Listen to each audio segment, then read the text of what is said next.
Armor Impacts Day is way more than just defense. It affects your damage, healing, crowd control, survivability, and even which spells you can use. In this video, I explain how armor really works, including damage reduction, hybrid builds, spell tiers, and why 100 defense is the sweet spot for physical resistance. If you're only interested in specific topics, you can skip the video to whichever section or sections interest you the most. Alright, let's get into it. Impacts Day has 3 armor types: light, medium and heavy. At the most basic level, you can say that light armor gives you the highest damage output and the highest healing dealt, but the trade-off is very low protection and low crowd control resistance. Medium armor offers moderate damage, moderate healing, and moderate protection and CC resistance. And heavy armor offers none or close to none damage and healing dealt modifiers, but a lot of protection, CC resistance, healing received, and aggro.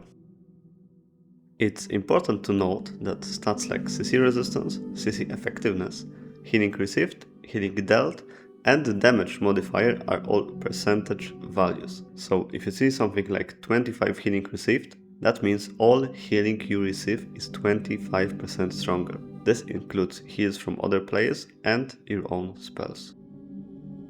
One other thing worth noting is the fact that some stat values remain completely unchanged between armor tiers and are unaffected by item power. For example, the worst common plate, Pilgrim's Armor, offers the same CC effectiveness as the best rare plate Pilgrim's Armor. The exact stats that are flat and unchanged between armor tiers are CC effectiveness, healing received, healing done, aggro, and damage modifier. Mind you that those values are different between armor variants, so the Pilgrim's plate chest piece might have a different CC effectiveness than, for example, the Harness of Provocation.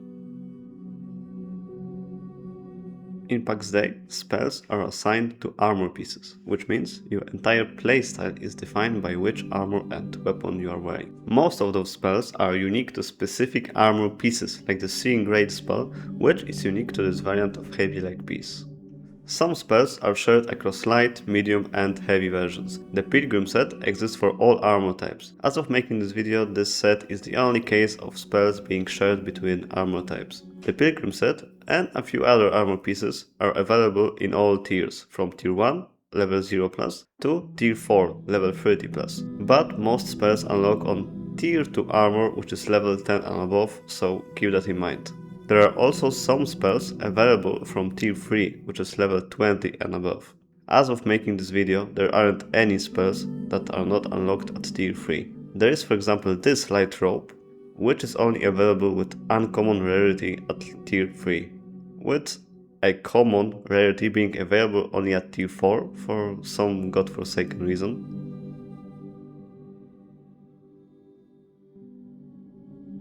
Before we go any further, there's one system we need to talk about, because it explains why two identical armor pieces can have completely different stats, and that system is item power. Item power determines the values of all non-flat stats on armor. We've talked about which stats are flat in the previous section, and those will always stay the same regardless of the armor's item power. Item power comes from 3 main sources. 1. Armor tier. Higher tier armor starts with a higher base item power. 2. Your proficiency level with that armor type. The higher your proficiency with the specific armor type, the more extra item power you get on it. 3. Enchantments. Enchanting an item directly increases its item power. I won't talk too much about enchants in this video. Long story short, you make those with resources available only on Lioness, the PvP area. All 3 of these stack together, meaning you can get incredible amounts of item power with the right equipment and level. Rarity also directly increases item power. Each rarity level adds 100 item power. So, for example, a common item might have 200 item power. The same item at uncommon rarity will have 300 item power, and at rare rarity it will have 400 item power. This means that a rare level 10 item can have the same item power as a common level 30 item. So, rarity can completely offset armor tier. Your proficiency level also offers more than just unlocking higher armor tiers. Each proficiency level adds roughly 2.5 item power. That means between level 0 and level 40 proficiency, you gain exactly 100 item power. In other words, max proficiency alone is worth an entire armor tier. Also, one very important thing to understand. Item power is always tied to a single armor piece. Having one high item power piece does not boost the stats of your other armor pieces. Each item rolls its own stats based on its own item power.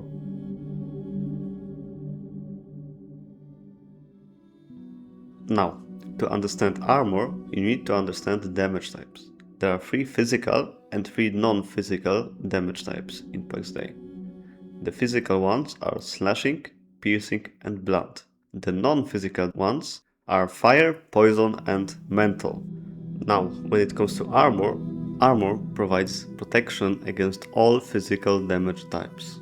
It does not provide protection against non-physical damage, so fire, poison or mental. You can get some non-physical resistance from food buffs or potions. For example, poison resistance, fire resistance, mental resistance. Some food also provides physical protection, like this heavy wheat bread on the screen right now. Most weapons deal physical damage, that includes monsters, but for example the healing staves deal mental damage. Fun fact, there used to be a fireball spell on leather braces, but it was removed after an item overhaul during the beta. Here's a clip of me and the boys synchronizing fireballs against an enemy team in Lioness.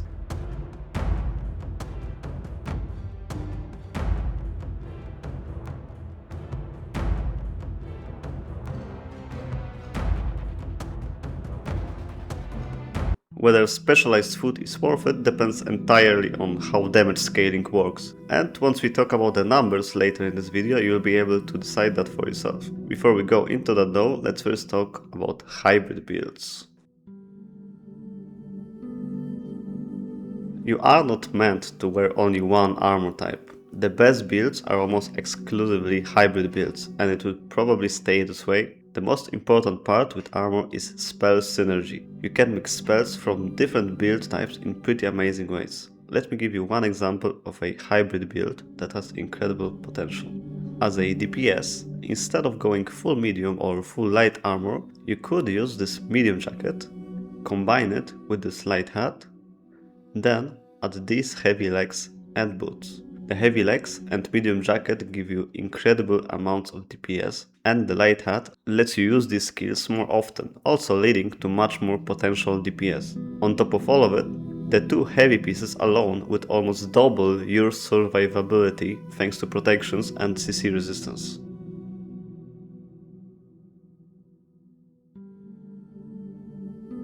This is where the math comes in, but it's actually very simple. This is the formula for calculating damage mitigation. DM is damage multiplier, def is defense, damage is raw damage, and F damage is final damage. So basically what that means is that on 0 defense, damage multiplier equals 1, thus the final damage will deal the full 100% of raw damage. It's important to note that this formula creates a diminishing returns curve, meaning every extra point of defense is worth less than the previous one. But what does that mean exactly? Here is a visual graph showing the amount of damage taken per defense point. Here you can see that on 0 defense, you get the full 100% of the damage, thus 0% damage mitigation. 50 defense gives you around 33% damage mitigation, etc. Now look at this. The first 100 defense gives you about 50% damage mitigation. The second 100 defense, bringing you to 200 total, only adds around 18% more mitigation. And every point after that gives even less value.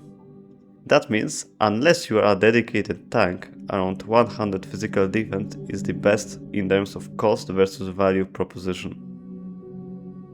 A full light tier 4 set gives you around 80 defense, which is around 44.4% damage mitigation.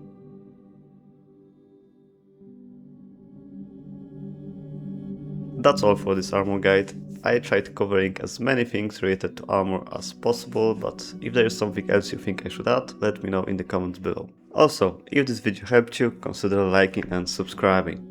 And if you want deeper guides on builds, tanking, healing or advanced mechanics, let me know in the comments as well. Thanks for watching.